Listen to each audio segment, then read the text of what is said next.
We just teleported into a galactic federal prison! I'm gonna go take a shit.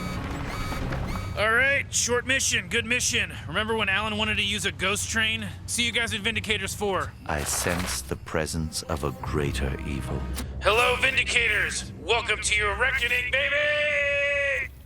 Well, it's official. I had too much to drink last night, and I guarantee you're gonna die if you touch me, and there's no afterlife. Everything just goes black. Don't do it!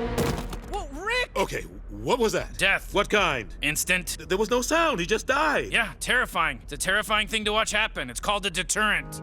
Now is the time for action.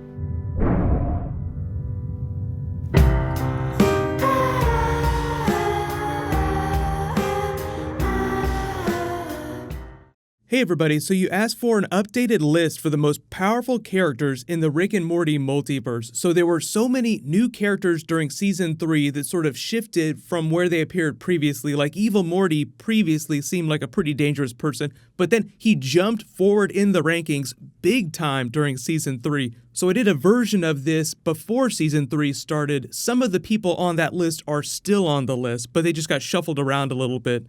But if you are finding me for the first time, I'm doing weekly videos till Season 4 gets here, so be sure to subscribe to get everything. There's giveaway stuff that I'm doing at the end of the video too. But because I wanted to keep this a top 10 list, there had to be a bunch of bonus picks just based on the logic of the episodes. So like sometimes a really powerful character will allow a less powerful character to win because they care about them. So those are some of the bonus picks, the people who shouldn't be able to beat the really powerful characters, but somehow there was some crazy twist in the story that made it happen. So starting with number 10, Phoenix Person and Tammy. We don't actually have any quantifiable way to say how powerful they are, only that Phoenix Person has all the memories of Bird Person, knows all Rick's weaknesses, and was able to fight alongside him for all those years when he was still Bird Person. Bird Person's big day, Morty, was at Blood Ridge on Glapflap's third moon against the Gromflamites. So in addition to whatever technology they baked into him, he has a lot of emotional power over Rick. But I have a feeling that when he does come back, it'll be some funny world ender type twist and it won't be what we're expecting. But number 9 is the Get Swifty president because he was able to fight Rick to a standstill. Even though Rick was handicapped, he didn't have his portal gun, so it wasn't quite as fair of a fight as it normally would have been. For the most part on this list, I assume that the characters that are fighting each other aren't super handicapped, like they actually have all the things that they would normally have if they were walking around. But they just made the president seem like such a badass. With all the hidden weapons, he has Poseidon locked up in Area 51, a living god that he's able to contain. So even if he himself isn't as smart as Rick, he at least has weapons that can fight people like Rick. Give me the thing. But next one, I had to put Jaguar on the list because he's sort of that amalgam of 90s action heroes like Van Damme, Stallone, Bruce Willis, Schwarzenegger. They're very vague about what his actual abilities are, just that he can almost get out of any situation and he'll always be there to help you in a jam. Jaguar! Number 7 was the Vindicators, because even though they just completely ate each other alive, they're actually legit powerful. And if you assume some of the logic that they set up in their episode, they'd been doing this all over the galaxy in this universe for a long time. Like when Rick wasn't around to mess things up, they actually were helping the galaxy. So if the Avengers in the Marvel movies are supposed to be really powerful and able to beat Thanos during the Infinity War movies, you have to assume that their parody, the Vindicators, are also at least as powerful, but there's that subtext through the Saw plot of episode 4 that they'll all eat each other alive if given the chance. Number 6, Rick's ship actually stayed on the list. Keep Summer safe. The funny thing about this is that it seems like the ship almost has infinite potential. Like it has all these crazy weapons that come out of nowhere. The AI is able to emotionally manipulate other people like the cops. It creates that fake child. Leave the car alone. What? Leave the car alone. Hunter? Go! Oh my God! Go stay here, Hunter! No! God, no! Hunter! All of you have loved ones. All can be returned. All can be taken away. and it's able to broker a deal between the telepathic spiders and the president of this world, which actually is interesting because he's not the Get Swifty president. And after all this, they imply that things could get much worse. If Summer were threatened even more, it would do even crazier, more complicated things until Rick comes along and stops it all. So we're just left to wonder how much more powerful his ship could get.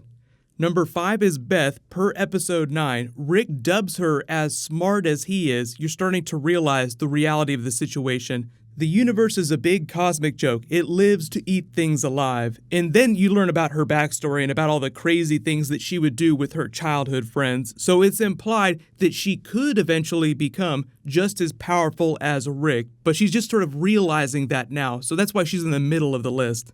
You know why all Ricks made a Fruity Land for all their little girls? Same reason I wasn't surprised by Tommy's overwritten, badly structured, cheaply produced flashback. You were a scary kid, man. Number 4 was Zeep Zanflor because he was able to outdo Rick at his own game, and they sort of dub him as Rick's Khan from Wrath of Khan during the commentary. So I think if Stephen Colbert ever had the time, they would try to bring the character back in some funny way, but maybe they'll include him in a background shot with no speaking lines, like when they brought back the Meeseeks in the background of episode 8. But he's just somebody who they present as having relatively equal intelligence to Rick, albeit in a microverse version of his reality. Peace among worlds, Rick. Number 3 is Unity, just because of her sheer ability to consume the entire universe. Even though it seems like she has a relatively passive relationship with Rick, they break up at the end of that episode. But if she wanted to, she could consume entire universes. One of the best things about that character, though, was that Christina Hendricks from Mad Men was voicing it, so it sounds so pleasant, which is one of the reasons why I think that she's so dangerous. Because if somebody who looked like that and sounded like that offered to become one with you, you would probably rush into her arms willingly. Next one is Evil Morty for obvious reasons. He was able to pull a fast one on the entire Citadel. So there's many Ricks from different realities that he was able to outsmart, and he's now in control of all their portal technology. So he has the ability to do this in multiple realities now. So if he can pull a fast one on our C-137 Rick, as he did way back during Season 1, and all these other Ricks that aren't quite as smart as our version of Rick, then there's just infinite potential for his evil to spread. But it all just depends on how the writers want to use that character. If they want to just have him in the background doing his own thing, or if they want to make him a more direct threat to Rick at the beginning of Season 4. And then, of course, number 1 is always going to be C-137 Rick. Guarantee you're gonna die if you touch me, and there's no afterlife. Everything just goes black. Don't do it. Whoa, Rick! Okay, what was that? Well, it's official. I got too drunk last night. So just judging by the comments, most of you picked up on this pretty early in the season, is that they were presenting Rick as the villain of the season, but they sort of brought him back from that because I feel like the show doesn't work if you make Rick a legit villain. That's why you have people like Evil Morty to be the real villain. They just want to show you how Rick can become a villain, not that he is the ultimate villain. But just look at the laundry list of powerful characters that he's able to mow over when he gets super drunk. Like, he doesn't even have to think about it. He doesn't even remember. That's how casual it was for him to defeat World Ender. And the writers did this really funny thing where they were hyping up World Ender before the episode, like, ooh, I don't know, he's gonna be really dangerous. Like, he's meant to be this Thanos-level villain that Rick defeats while he's super drunk. We actually introduced a new villain this season that's going to be bigger and badder than any other character you've seen in the Rick and Morty verse thus far. And his name is World Ender. He is a giant hulking beast of a monster who, if you think like Thanos fucked Darkseid and like had a baby, and that baby then fucked some other giant creature monster, that's World Ender. All right, short mission, good mission. Remember when Alan wanted to use a ghost train? So just based on the way things have played out, C-137 Rick is still the most powerful character in every reality. But there are a lot of bonus picks that didn't quite make it onto the list because they were able to beat Rick in really funny ways. The biggest ones being Jerry. Like, Rick actually concedes to Jerry he's unable to beat him because he loves his family, even though he has trouble saying it in so many words. Jerry is able to beat Rick through his incredible mediocrity. Yeah, you win, Jerry. You win! No amount of genius can stop your dumb, mediocre, vacuous roots from digging into everything and everyone around you and draining them of any ability to fend you off. So then you have people like Toxic Rick, Detoxified Morty, like American Psycho, Wolf of Wall Street Morty looks like he could do just about anything. Like this is a proto version of Evil Morty. Or Mr. Poopy Butthole, who's one of the few characters that knows that he's inside a TV show, which is automatically makes him a very powerful character. But you've never actually seen him face off against the characters, which is why I put him on the bonus list and not on the actual top 10 list.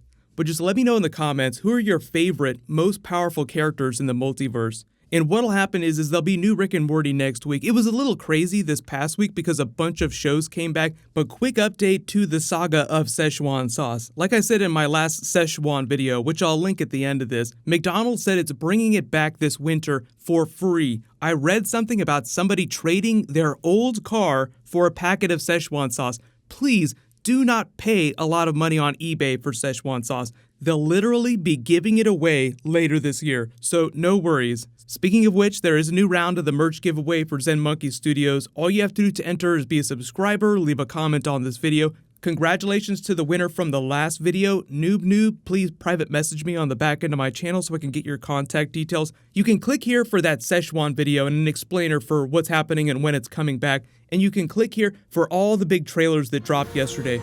Thank you so much for watching. Everybody stay awesome. I'll see you guys tonight.